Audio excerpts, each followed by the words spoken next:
Okay, so the last time we met, we left off with our primary complementary color sets of red and green and orange and blue. And today we're going to finish the complementary set of the primary colors by doing our yellow and violet with each other. Then after we're finished with that, we're going to move on to the split complementary color set. And I need you to understand a few things. So first, you need to understand what complementary colors are and how you find them. That's the first part of understanding split complement, understanding the basic complementary color sets, right? Then, if you look at the definition of split complementary colors, it is the two colors on either side of the color's complement. So in looking at the example, we're using red and green as the complementary set. So we're going to stick with red, and based off of the definition, to get the split complement of red, you would have a color set of red with blue-green and yellow-green as the three colors in the split complementary color set. The other thing that we're going to do today is we're going to use our complementary colors to create a neutralized color. So we're going to go from one side. In this case, the example is red and green. So we'll use red on one side. So here's pure red here. We'll use green on the other side. Here's pure green here. And we will start to mix them together to create a neutralized color in the middle. So the middle color cannot be red or green. It needs to be either brown or gray. So no evidence of red, no evidence of green, just a new color, either brown or gray. So we call that a neutralized color because now it is not a color off the spectrum. The colors in between, so here's my red with a little bit of green, is a neutralized or change of intensity of my red. And here's my green with a little bit of red, and that one has its intensity changed by putting a little bit of red. And then the last thing that we'll practice is we'll practice putting together our monochromatic color scheme where we make tints and shades and tones. Okay, so we'll do tints, shades, and tones where we add white to a color, black to a color, and gray to a color. We're doing color schemes continued, right? Color schemes continued. We're going to do complementary. Okay, complementary. So we need two boxes. So we're going to do two boxes over here to the left to finish up my yellow and my violet primary complementary color set.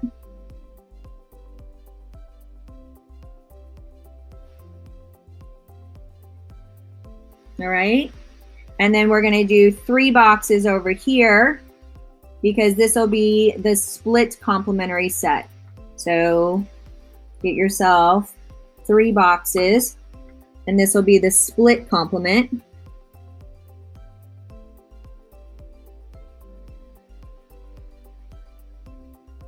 All right. And so I'm going to put a box in the middle here. And over to the left here and over to the right. And then I'll fix up what I need to make it look nice. Okay. So my first two boxes, this one's going to be yellow and this one's going to be violet.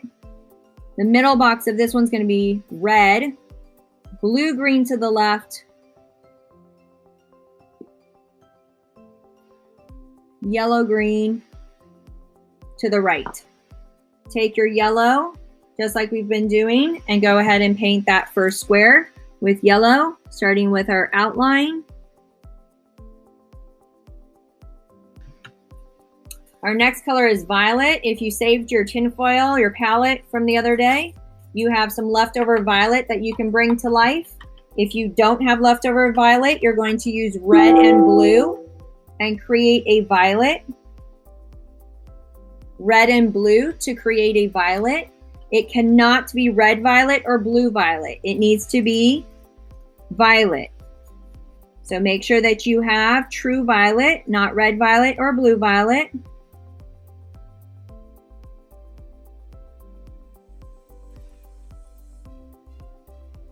So we're painting in our violet, getting that all put together.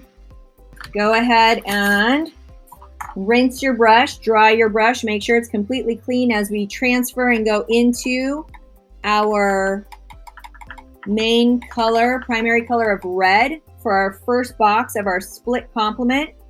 So again, when we looked at the slides, we saw that the split complement could be any color to start with, and then the colors complementary color edges, right? The sides, the two colors on the sides of the complementary color is how you find the split complement. So in this case, we're choosing red as our first color of choice, red. Once I'm done with red, then it's time to put in my two different greens. So remember, the complementary color of red is green, but the split complement of red is blue-green and yellow-green. All right, so we're going to put in our yellow-green here. Again, if you ever put in the wrong color, wrong spot, or it needs another layer, you're going to wait for the color to dry, and then you're going to do another coverage.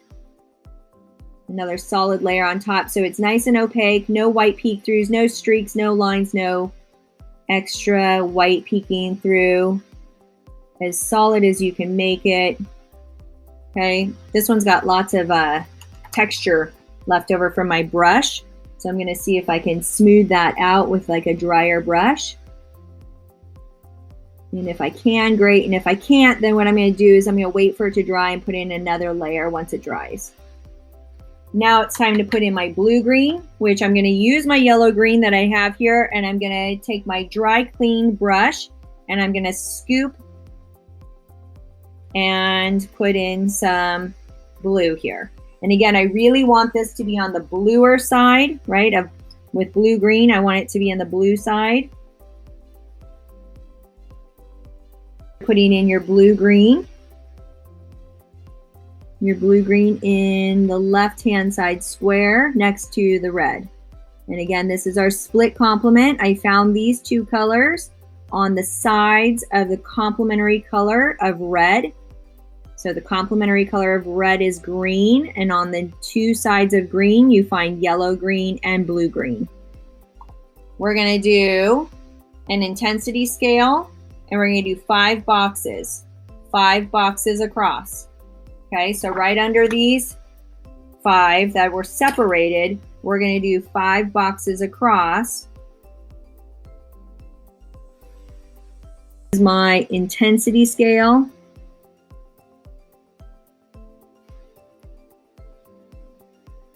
Okay, Neutralize Colors. Okay, that's what the intensity scale is doing. We're neutralizing colors. We're going to use blue and orange. Okay, our middle one will be our neutralized color.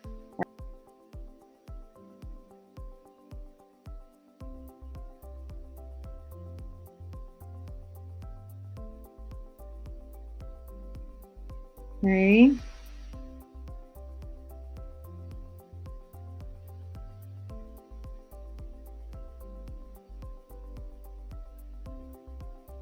All right.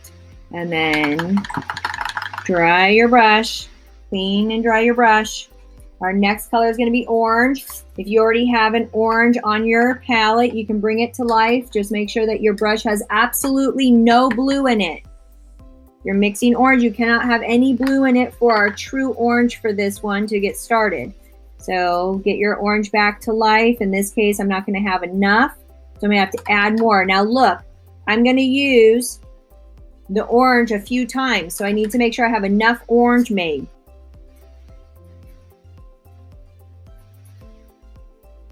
So you make your orange, make enough of it to use it about 3 times.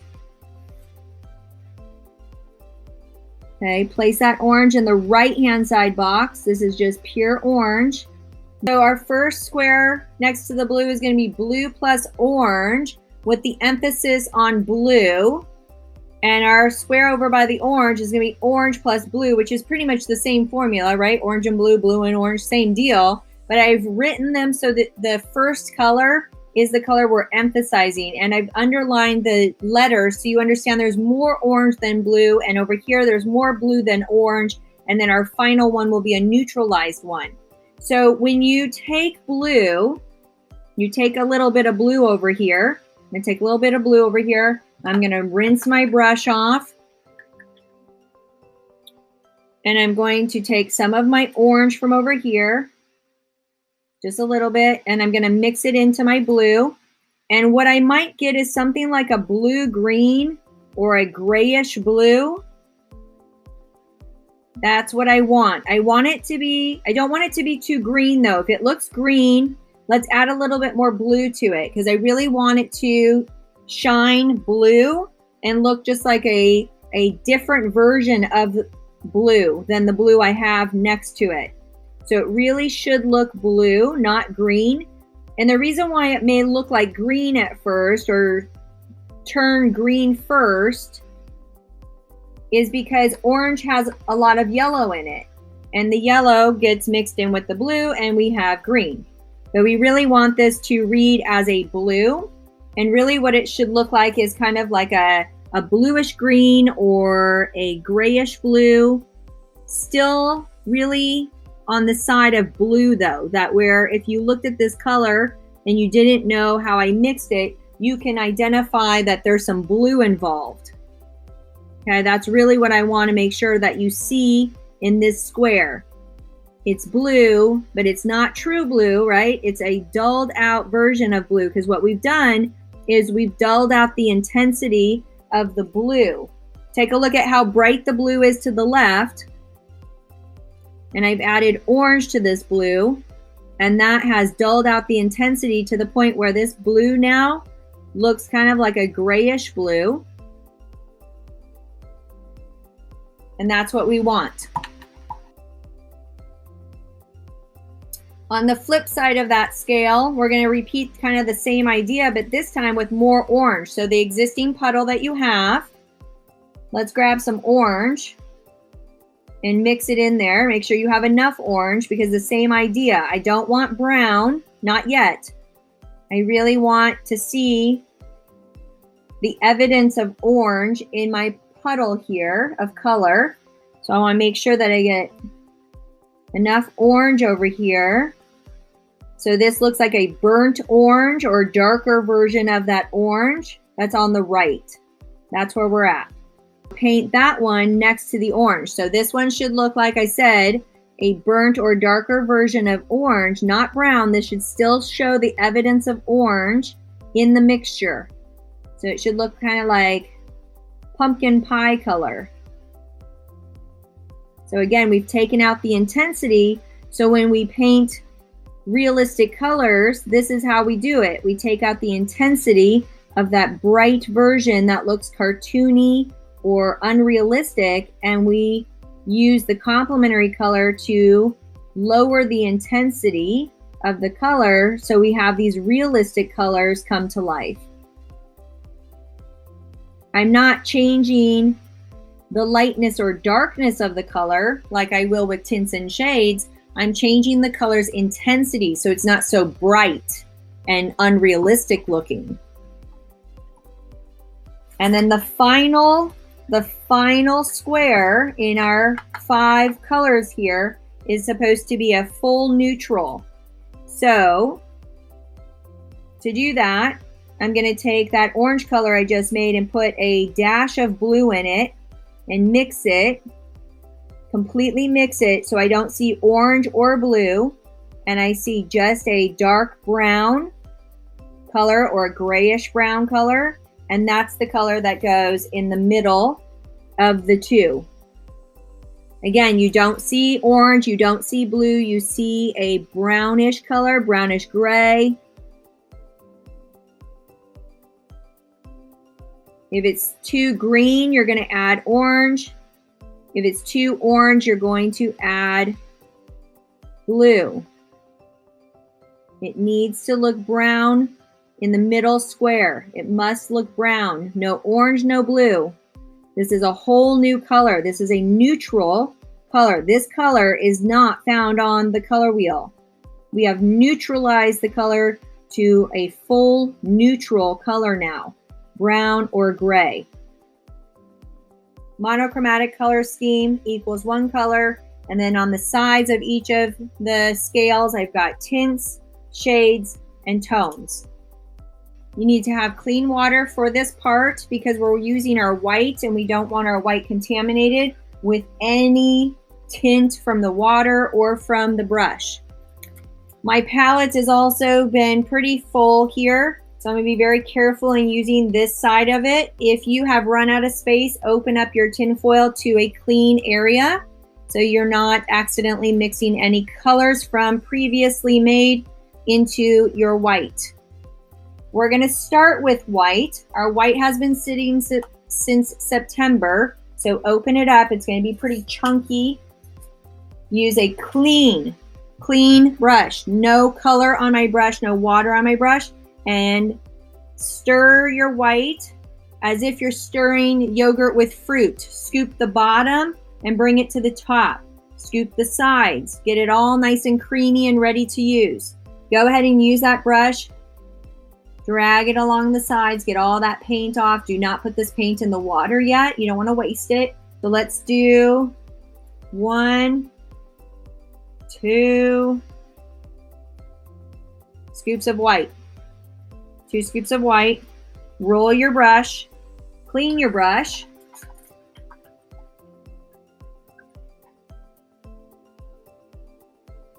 Roll your brush, clean your brush. Grab just a little bit of red. Just a little teeny bit of red. We just want to tint this white to a really light pink. Take that red and mix it in your white. You should end up with a really light pink. So if it got too dark, you're going to have to add a little bit more white. But we really just want like a baby pink. Little baby pink puddle here. Get all the red out. Make sure it's no swirls. It's all in one new color. And we mix with that. Okay, we mix those 2 colors and we make a baby pink. Now, just like the statement we said before, why are we doing white plus color? Because it's easier to turn this dark than it is to reverse that theory, right? If I had red, I would take a lot of white to move that red to a light pink. So we're going to start with white and we're going to add our red. So take that pink and start it. Whoopsies, I got too much on my brush. Take that pink and put it in box number 1. Box number 1 of tint, of the tint scale.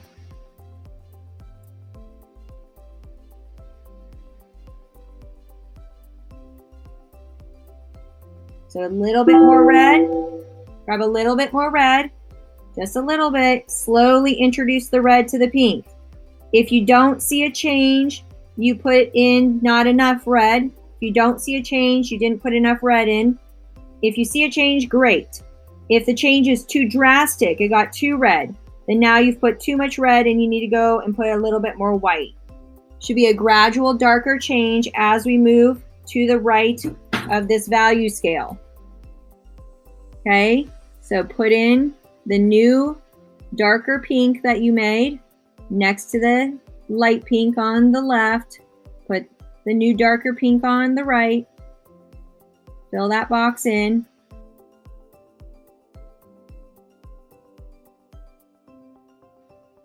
With monochromatic, we're changing the value. We're changing the color's lightness or darkness. This is red, and I've changed it to a light red, which we know as pink. So put that color in. On the camera, mine looks like a very drastic change from really light to darker, but that's because they're wet and the camera doesn't pick up the details of what you actually see in real life. A little bit more red, and I mix that in. Again, if I don't see a change, I didn't add enough red. If the change is too drastic, then I need to add more white back to it. That's not too big of a change. Looks too close to the color I just made, so I got to get a little bit more red, rinse my brush, dry my brush, grab a little bit more red, mix that in. So as the scale goes to the right, you're headed towards more of the true color of red. That's what we're looking for. So it should gradually go from light pink to regular pink to dark pink to close to red. That's what you're looking for. Okay. So this next one is going to be a little bit darker. And I'm going to go ahead and put that in. Again, getting closer to red as the scale goes to the right. That's what we want. So remember, you should see a change in your color when you add more red. And if you don't, add some more. If it's too close to the color you just made, it didn't change enough. You can see how mine didn't change enough, so I need to grab some more red. Don't get lazy. Wash your brush, dry your brush. Do not put a contaminated brush or dirty or wet brush in your pure red container. Okay, so let's mix our last color. It should be very close to red. Very close to red, this last color. Not pure red. There's a little bit of white in this one, but it's so close to red that it really looks like red. Even though there's still a little bit of white in it. Not only are we learning these color schemes and how to paint, how to mix paints, but we're learning how to paint, how to stay in the shape, how to go edge to edge with another color so we don't overlap, so we don't have any white peek throughs. We're trying to keep it so it's nice and organized and painted successfully, so when we get to our painting, we're able to imitate that same technique. So for our next one, we need to make our shades. We're still going to use red as our color. That way we can see the correlation between our tints, our shades, and our tones using the one color as our monochromatic color scheme. We're going to start with red first because between the two colors of red and black, red is our lighter color. So go ahead with a clean, dry brush, scoop out 3 dollops of red, 3 dollops of red. Clean your brush,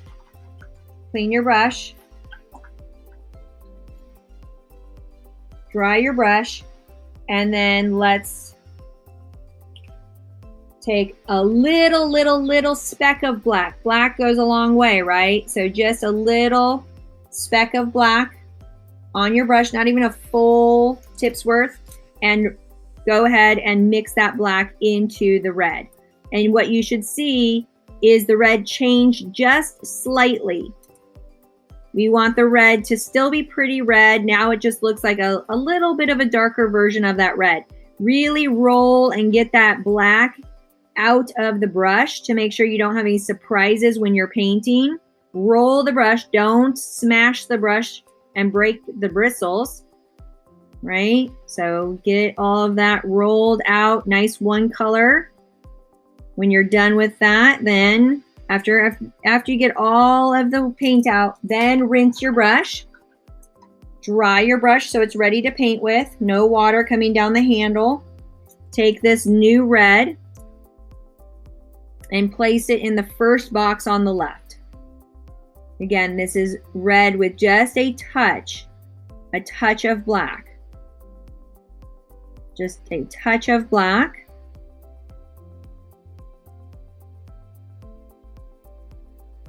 Fill in this box. First box, this is our first shade of red.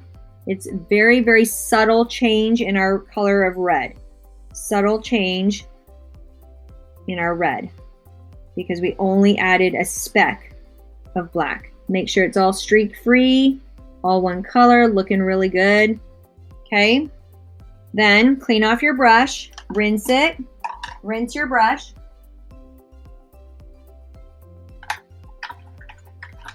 Clean your brush really good.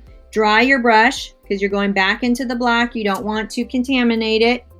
Take another little speck of black, little bit, and add it to that red that you made with the first speck of black. Okay, add it, mix it. Now, if this has gone from pretty much red to super black already, you've added too much and you need to go back and add some more red to it. Really what it should look like at this point is kind of like a red violet. It almost looks red violet. So roll that paint out, rinse your brush, dry it. Now under the camera, this color is going to look really dark compared to the reality of what I've got in front of me. But like I said, what you're looking at should be a red violet looking color almost. Of course, not made by blue and red, but by black and red. Okay. So make sure that you fill in this second box with this new shade of red.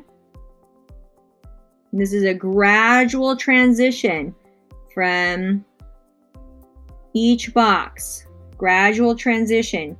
The red getting darker as it goes to the right. We're going to repeat that. Again, very, very little black because it's going to change quickly. And mix that black into the red. Again, if you've gone too far, if it looks really black, then you need to put a little bit more red into it. Now it looks still red violet, but a little bit closer to violet. Isn't that strange since it has no blue in it? But that's what happens. Okay, so again, this is a gradual change. Under the camera, I know that this looks really dark, but envision it just a tad lighter in real life. In real life, this isn't as dark as what it looks like in your view. Okay, so that's why I'm telling you what it should look like. It should look red violet. Add that in. Mix it. Make sure it does change to a new color from the color you just did. If it looks very similar, you might have to add a little bit more. I'm gonna roll my brush and clean it. It looks like I need just a tad more black for this to actually change because I didn't get enough. So I'm gonna grab just a little bit more, get it to change. Now I'm pretty close to violet. I know that sounds so strange because I didn't mix any blue in it, but that's what happens when we add some black to our red. Just like when we added the white to the red, it became pink. It changed to a whole new color. So that's what we're looking for. We're looking for this color change by putting in either black or white. White being tint, black being shade. So we're going to go ahead and complete this. Make sure it's all nice and flat, streak free. Finish the box. Make sure everything is smooth. No white gaps. And there is a gradual transition. As you can see, started pretty close to red. And it's headed towards black. This last one is not just plain black, okay? It needs to still show a little bit of red. So just add a little bit of black, very little again, and add that in. So you can't just take plain black. It's not just plain black at the very end. It has still some red in it. So this is going to look like a really deep violet. After you're done mixing that up, put it in the last box. Now I know it's going to look pretty dark on the camera. What you see there, it's going to look pretty close to black. It is not black. It looks like a really dark cherry color. So get that filled in, finish to complete these shades. So the shade of red is you adding black gradually into each square here. Okay, gradual. It shouldn't jump many values. It should go gradually. This is a value scale using color.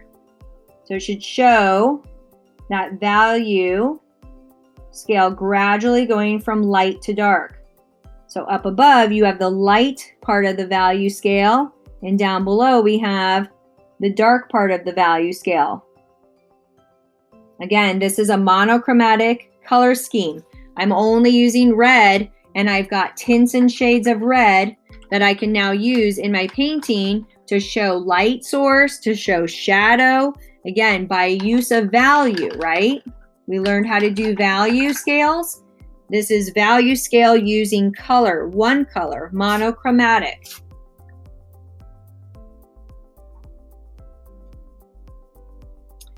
Next, we will be doing tones.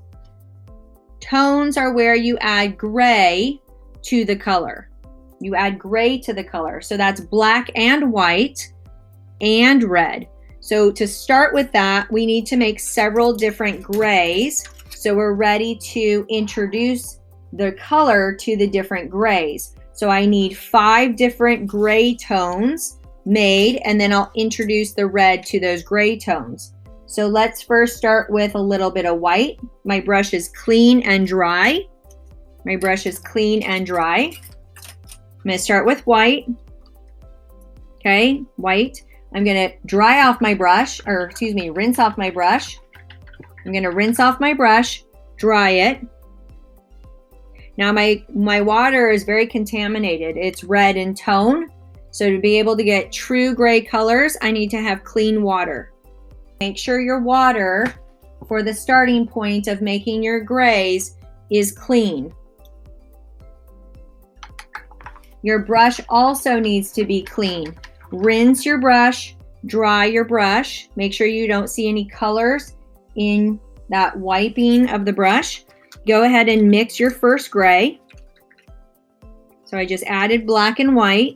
Make sure all the swirl is mixed together. It truly becomes one color gray. Okay, this is a neutral, right? It's a gray. It's kind of a lighter gray. Doesn't matter at this point. I need 5 different values of gray. So I'm going to go ahead and dry my brush. Grab another scoop of white over here. Rinse my brush.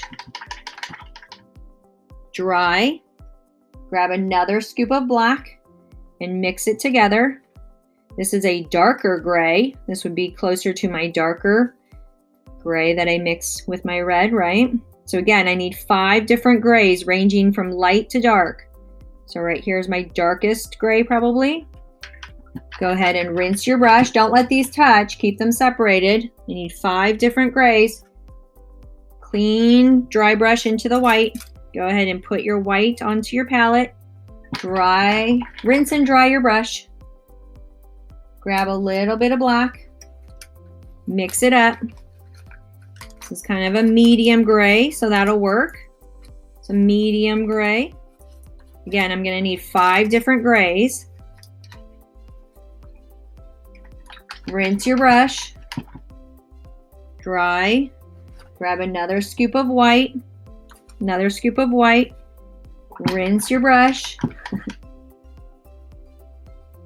And grab some black. Make sure that you are not putting a dirty or wet brush in the containers. Keep them pure. So your white is pure, your black is pure. There is no contamination. So this gray is very close to the other one I made. So I'm going to roll my brush, get all that paint out, rinse it, dry it, grab just another touch, a little touch of black, and mix it in because I just want to push it just a little bit darker. Okay, so that's gray number 4. So I can make one more lightest gray. I'm going to make another light gray. Okay. And so I'm going to take some white, rinse, dry, and just a touch of black, because I want this white just to barely change. Now, if it changed too much, grab a little bit more white, rinse, dry, clean brush, white. All right. That's still too close, I think, to my other one. I need it to be different so that way the colors really show different in the value scale that I'm making.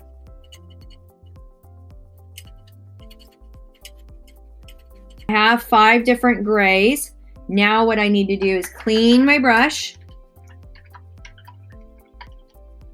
Rinse it real good. Get all the white and black out of it. No more gray. Very clean. Dry it off. Make sure it's super clean because you're going into the red. I'm going to have you take just a little bit of red, and add it to that first lightest puddle of gray. And swirl it around. Get it all mixed up. So it should look kind of like baby pink, really light pink, but maybe with a tint of violet in it, right? That's kind of where we're at. So mix that up. No swirls, no gray, no red. Everything's a new color right here. So it looks like a light lavender or violet color, maybe with a red undertone, maybe a red violet. So again, under the camera, I know my colors don't look true to what they look like in person, but that's okay. So I'm going to start with my lightest one over here. I'm going to go ahead and paint in my square. Looks like I got a little bit of black from my tin foil onto my sketchbook. I'll clean that up later, no big deal. So get all this square covered with this lightest tone that you made. Again, your tone is your gray plus color. And in this case, this is my lightest gray that I made with a touch of color.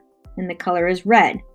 So you can see the difference kind of on the camera. I know it's really difficult, but in person, you should be able to witness what the difference is between your tint, your shade, and your tone of your first red applications.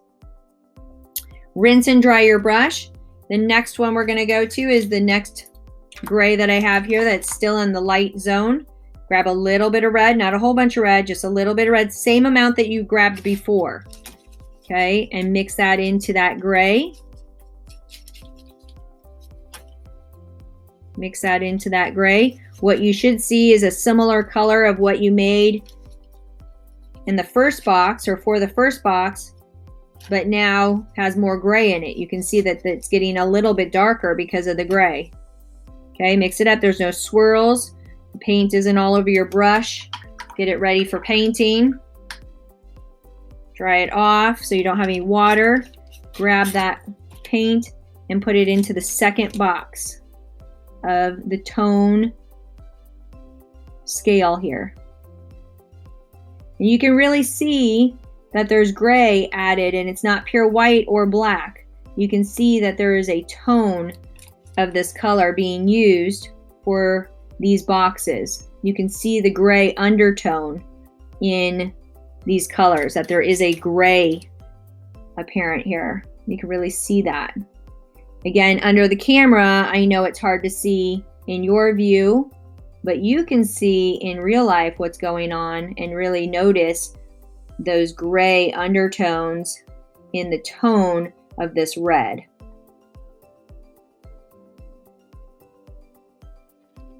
Rinse your brush. We'll go to the third value that we made, the third gray value that we made. Go ahead and grab your red, same amount that you've been using for these grays, because all my grays have about the same amount of puddle. Okay, so that's why I'm using the same amount of red. So make sure you got the same amount of red. If anything, be conservative, because you can always add more red, but you can't take it out, right? All right, add it to the third gray that you've made. The third gray, which is this one, and again, it should look darker.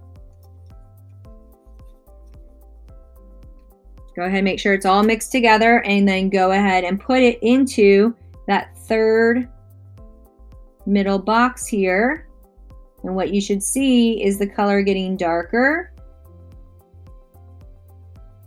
as it goes towards the darker gray scale.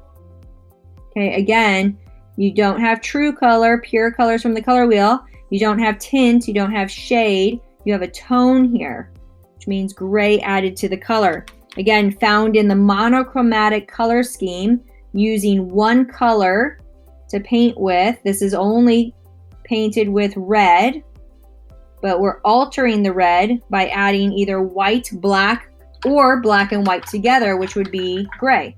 Okay, that's what we are doing. So we're going to now to our fourth puddle of gray, same amount of red, and add it to the fourth puddle of gray, which is my second darkest. Get that all mixed in and swirled together. And if you add too much, if it doesn't look right, adjust it. Do you need more white? Do you need more black? Do you need more red? Make sure that you're adjusting the color to fit the scale that you're working on. So you see this gradual transition of your red moving towards darker gray zone inside that color.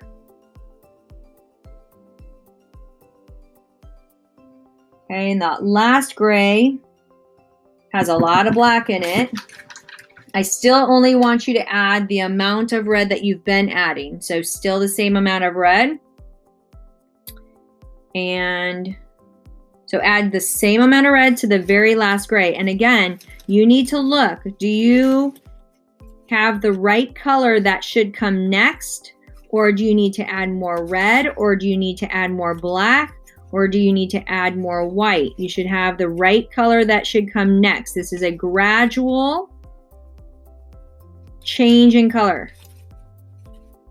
Should not go from light to dark drastically. It needs to go from light to dark gradually. So make sure that you have that gradual transition between each of these squares. So again, finish off this tone value scale with this last color of red plus dark gray. This was my fifth gray that I had mixed up, and it was the darkest of the values. And I think you can see that. You can see how it's gradually going from light to dark, whereas the first gray had a lot of white. The first gray had a lot of white, and that's why you see kind of a pinker color. And then the last gray had a lot of black, and you see more of that deep violet looking color or burgundy color because of the amount of black versus white. Okay, so when we're finished, this is what your sketchbook should look like. You should have all of these color schemes that we did today. We have the finishing part of our complementary primary color set, which would be yellow and violet. We have our example of a split complement using red as our example. So we have blue, green, and yellow, green on the sides of that red. We have our intensity scale, which shows neutralizing colors. We used blue and orange complementary colors to do that. As they gradually move to the center, we have it neutralized to a brown color, which is a neutral. And then we have our 3 monochromatic color scheme value scales. So this is a monochromatic color scheme of red, using white to create tints, using black to create shades, and using gray to create tones. Changing the value of the color means changing the lightness or the darkness of the color. Changing the intensity of the color is changing how bright it is and neutralizing it so it becomes a neutral color if you were to mix them completely together. This is what we're finishing today, our color schemes. Make sure that you complete this sketchbook assignment by today so you're ready to move on into next week's lesson.